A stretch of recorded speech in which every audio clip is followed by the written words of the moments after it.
গত সপ্তাহেই শুরুতেই দুর্নীতির অভিযোগে এক ধাক্কায় চাকরি হারিয়েছেন 25,753 জন। কলকাতা হাইকোর্টের ডিভিশন বেঞ্চের রায়ে বাতিল হয়েছে এসএসসি 2016 সালের গোটা প্যানেল।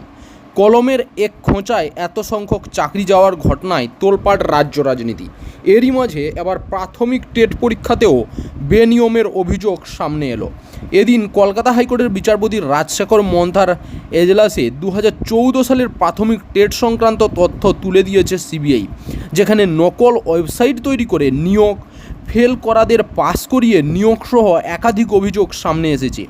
অকৃতকার্য পরীক্ষার্থীদের নিয়োগ করা হয়েছে বলে দাবি। অভিযোগের ভিত্তিতে এই সমস্ত বিষয়ে তদন্ত করে আদালতে তথ্য জমা দিয়েছে কেন্দ্রীয় তদন্তকারী সংস্থাটি। এদিন সিবিআইয়ের রিপোর্টের ভিত্তিতে পর্ষদের কাছে উত্তর চেয়েছিল আদালত, তবে তা দিতে পারেনি পর্ষদ।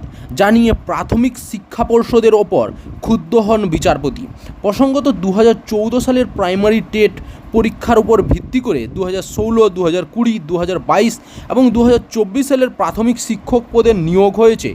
এদিনের শুনানিতে বিচারপতি মান্থার পর্যবেক্ষণ, এই টেট মামলার ফল যদি নেতিবাচক হলে এর উপর ভিত্তি করে হওয়া সব নিয়োগ মামলার অস্তিত্ব হারাবে। 2014 সালের টেট দুর্নীতির অভিযোগে কয়েকজন চাকরিপ্রার্থী হাইকোর্টের দ্বারস্থ হন। মামলা দায়ের হলে সেই মামলার শুনানিতেই বিচারপতি মান্থা গোটা নিয়োগ প্রক্রিয়া খারিজ করে দেওয়ার ইঙ্গিত দিয়েছিলেন। বিচারপতির নির্দেশ ছিল সিবিআই ওএমআর সিটের আসল সঠিক তথ্য খুঁজে না পেলে 2014 সালের টেট বাতিল করা হবে। এদিন 14 সালের টেট মামলায় আরও প্রার্থীরা মামলায় যুক্ত হওয়ার আবেদন জানান। সকলকে মামলায় যুক্ত হওয়ার অনুমতি দিয়েছে আদালত। বিচারপতির নির্দেশে মামলার পরবর্তী শুনানির আগে সব পক্ষকে হলফনামা জমা করতে হবে। 8 সপ্তাহ পরে মামলার পরবর্তী শুনানির দিন ধার্য হয়েছে।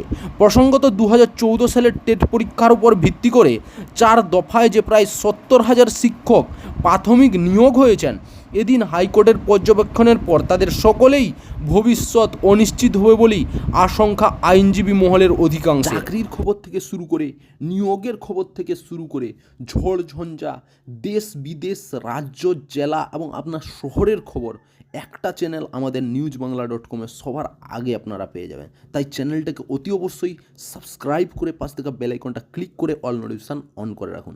জয় হিন্দ, জয় ভারত।